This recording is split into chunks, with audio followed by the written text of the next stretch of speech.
What does the Bible say about our words and our thoughts? Well, we all know that our words are simply our thoughts that are just verbally expressed, correct? Before going any further, let's dig into our thoughts first.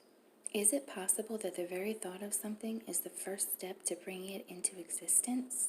2 Corinthians 10:5 says, "Take captive every thought." Why would the Bible tell us this? Philippians 4:8 tells us, "Whatever is true, noble, right, pure, lovely, admirable, if anything is excellent or praiseworthy, to think about such things." Think about such things, it says. Thinking is our thought process, correct?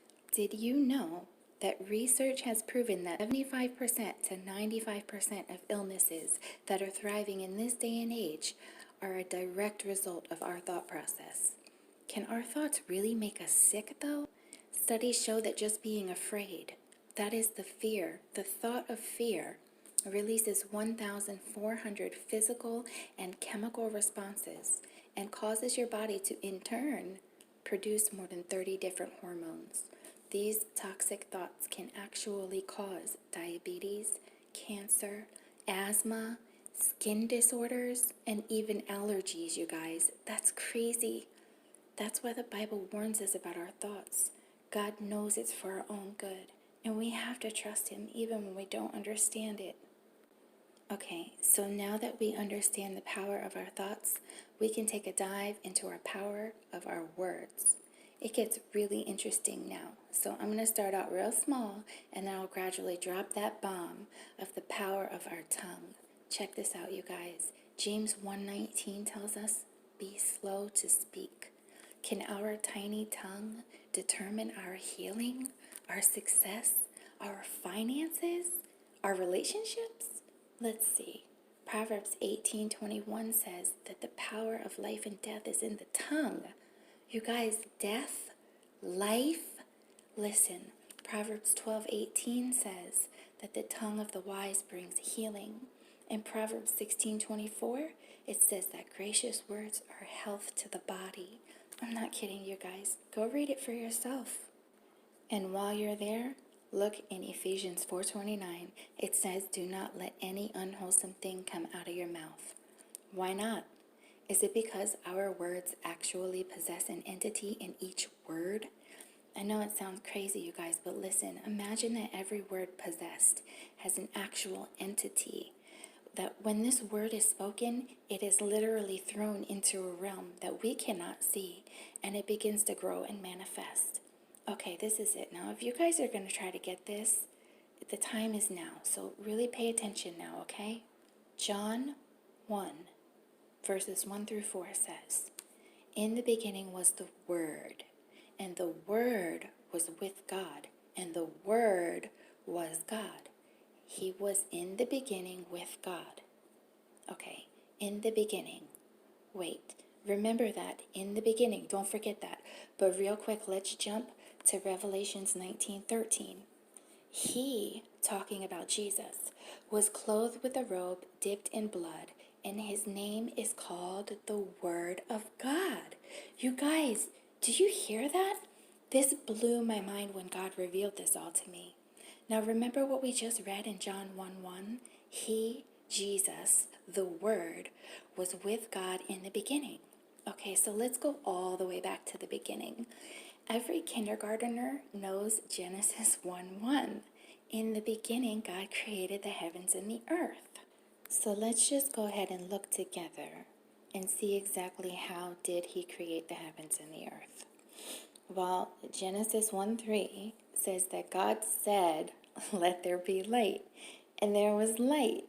You guys, He spoke a word and it happened. He spoke light into existence. This is amazing to me. Now get ready, because this is going to change your life forever. In Genesis 1:26, God said, "Let's make man in our image according to our likeness." Did you hear it? We are made in God's image. The God that speaks planets and galaxies into existence, we are made in His image. Think deep now. We are the only species on the planet that uses our tongue to speak words. Now this made me want to tape my mouth shut at first, because I know I say some pretty crazy stuff. But then I realized that I can speak life. I can speak healing. I can speak prosperity and peace directly into my life and over my family and my friends too. Let's back this up by science, as if the Word of God isn't already enough, but just for fun, okay? Science has proven time and time again that the universe is made up of a vibrating energy. Some things have higher vibrations and some have lower vibrations. So the higher the vibration, the greater the potency. So the world is made up of vibrating language. This is scientists saying this too, you guys. Remember, this is not me, it's science. So the less visible something is, the higher its vibration is. Now, what is more invisible than emotions and consciousness? Okay, emotions and consciousness vibrates on a higher frequency than tactile objects. So love and hate, for example, vibrate on a higher frequency than, say, a fork or a notebook. So thoughts being invisible, they have tremendous power. That is, when spoken, our words, which are invisible thoughts, shared over invisible sound waves. I know it sounds crazy. Remember, this is science. Okay, words' potential for power is enormous, you guys. Quantum physics has taken physics to a place where scientific theory breaks down. Listen to this, you guys. Dr. Masaru Emoto performed water experiments to test this theory, and he discovered something very remarkable. He hired a photographer to photograph water after it had been exposed to certain words or phrases. So the before and after pictures are astonishing, you guys. Take a look at this. After speaking to the water, for example, things like, "You make me sick," or "I will kill you."